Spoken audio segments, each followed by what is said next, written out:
Hello বন্ধুরা, good morning, শুভ নববর্ষ, অনেক অনেক প্রীতি ও শুভেচ্ছা জানিয়ে আজকে ব্লগটা শুরু করছি। কেমন আছো তোমরা সবাই? আশা করি ভালো আছো, আমরা ভালো আছি। এখন বাজে সকাল 9টা, তাও আমার ছেলে ঘুম থেকে উঠছিল না, তাই আমি ওকে টেনে তুলে এই যে দেখো এখানে সুপারির চারা আছে কয়েকটা, সেখানে নিয়ে এসে বসিয়েছি। কারণ পুরো বাড়িটা রোদে রোদ, আর আজকে এত রোদের তাপমাত্রা ছিল কি বলবো। সকালবেলায় মনে হচ্ছে যে রোদের জ্বালায় মাথাটা ঘুরাচ্ছে, এরকম একটা ভাব ছিল। তো সেজন্য ছেলের হাতে ব্রাশটা ধরিয়ে দিয়ে ওকে এখানে নিয়ে এসে বসিয়েছি। আর কুয়োর পাড়টার তো যা তা অবস্থা হয়ে আছে, চারদিকে বড় বড় গর্ত হয়ে আছে। তো সেজন্য আমি ওকে আর কুয়োর পাড়ে নিয়ে গেলাম না, তোমাদেরকে কুয়োর পাড়টা একটু দেখিয়ে দিচ্ছি। এই যে দেখো আমাদের কুয়োর পাড়, রোদের তাপমাত্রা প্রচন্ড, কুয়োর পাড়টা একদম গরম হয়ে আছে। আর তার সাথে সাথে দেখো বড় বড় গর্ত। তো মিস্ত্রি দাদারা কিন্তু এখনো আসেনি, আসলে আবার আজকে কুয়োর পাড়টা পুরোটাই হয়তো গর্ত হয়ে যাবে, কারণ এইখানে যে ঢালাইটা আছে আজকে সেই ঢালাইটা ভাঙবে। আর এই যে দেখো সুপারির চারাগুলো কিন্তু এখানে আছে, সুপারির চারাগুলো এখান থেকে সরাতে হবে, কারণ সুপারির চারাগুলোতে অনেক মাটি পড়ে গেছে। আর আপাতত আমাদের সুপারির চারাগুলো সরানোর মতো কোনো জায়গা নেই, তো সেজন্য কিন্তু এখানেই আছে।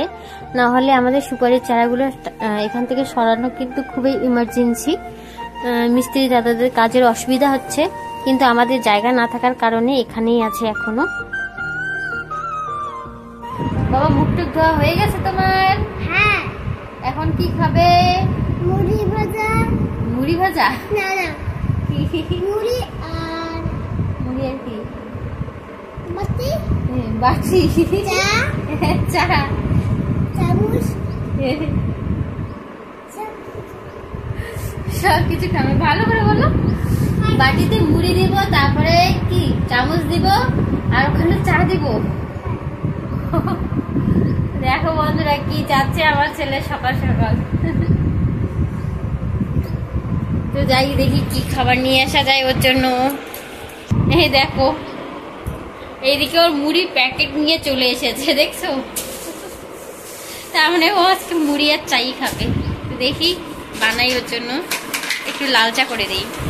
তো বন্ধুরা এই যে দেখো ছেলের জন্য মুড়ি আর লাল চা করেছি।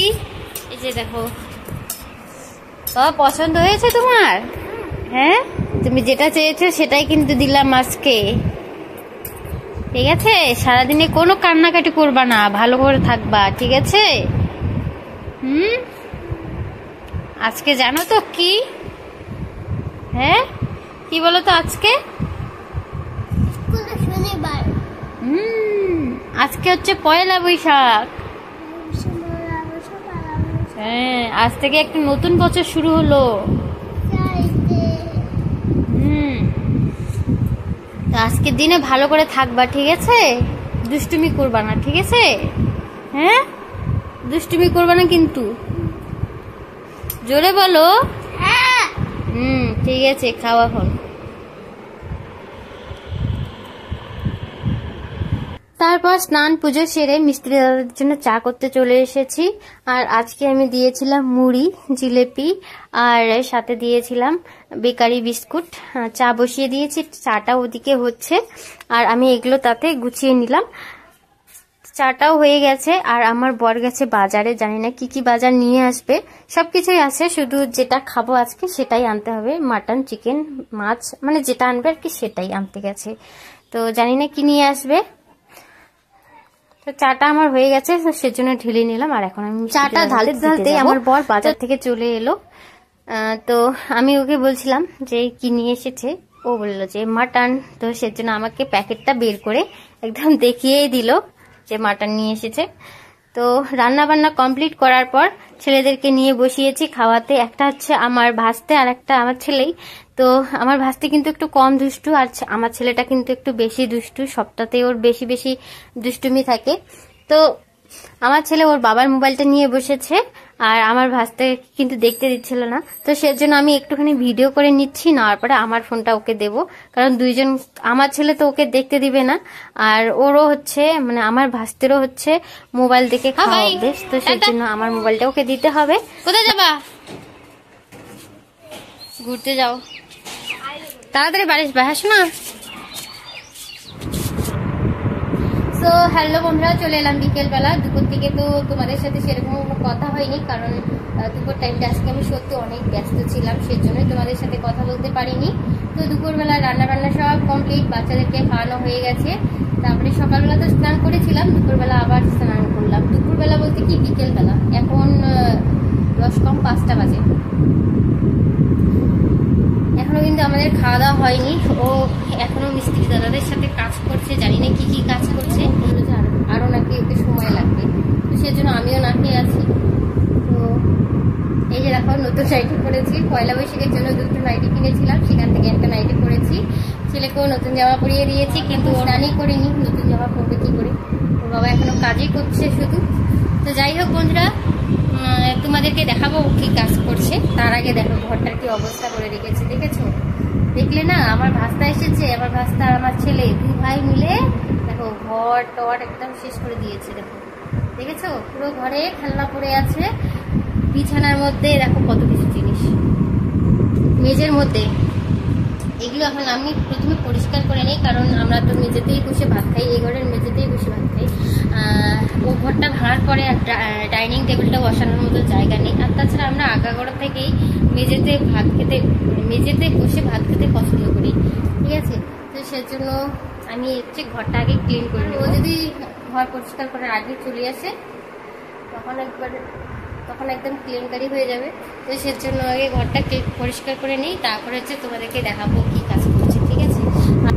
আর হ্যাঁ, রান্নাবান্না কি করেছি তোমাদের সাথে তো শেয়ার করিনি, সেটা তোমাদেরকে একটু পরে শেয়ার করবো, যখন ও স্নান টান করে আসুক, যখন আমরা খেতে বসবো তখন তোমাদেরকে দেখাবো, ঠিক আছে, কি কি রান্না করেছি। তো তোমরা ভিডিওটা সবাই প্লিজ কন্টিনিউ দেখতে থাকো।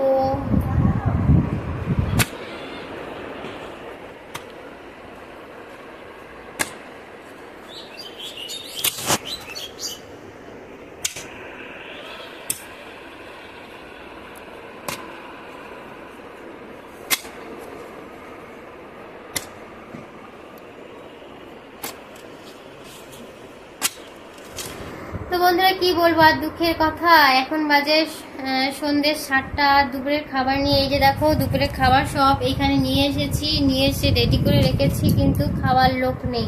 আমার বর সন্ধ্যার সময় স্নান করলো, স্নানের পরে দিদি জামাইবাবুরা এসেছে, মানে আমার ননদ আর হচ্ছে ননদের বর, তার সাথে হচ্ছে ননদের মেয়ে, সবাই এসেছে। ওদেরকে ইনভাইট করেছিলাম আজকে, তো সেজন্য এসেছে। তো এইদিকে স্নানও হয়ে গেল, এইদিকে হচ্ছে দিদির জামাইবাবুরাও ঘরে ঢুকলো, তো সেজন্য আর খাওয়া হয়নি। ও বলেছিল যে ভাতটা সব রেডি করতে, আমি ভাতটা সব রেডি করে বসে আছি, কিন্তু ওর পাত্তা নেই। তো কি বলবো আর দুঃখের কথা। তো চলো, বছরের প্রথম দিনটা আমার আজকে সারাদিন না খেয়ে চলে গেল। আমি ভাবতেও পারি না এরকম কাটবে আছে, মানে আমার বছরের প্রথম দিনটা। ভেবেছিলাম যে একটু খাওয়া দাওয়া করে বিকালের দিকে ঘুরতে যাব, কালকে ঘুরতে যেতে চেয়েছিলাম, কালকেও যাওয়া হলো না, সেজন্য ভেবেছিলাম যে আজকে কোনো প্রকারে হলেও যাব। যাওয়া তো দূরের কথা, আজকে পেটে দানাও উঠেনি, খেতে তো পারলাম না। তোমাদের সাথে শেয়ার করি কি কি রান্না করেছি, সেই দুপুর থেকে বলছি তোমাদের সাথে শেয়ার করবো, শেয়ার করা হচ্ছে না। চলো, গরমের মধ্যে যতটুকু পেরেছি করেছি, তোমাদেরকে ততটুকুই দেখাই, চলো। তো বন্ধুরা এখানে আছে ভাত, দেখো পুরো ভাতটাই পড়ে আছে, শুধু বাচ্চারা খেয়েছিল দুপুরে।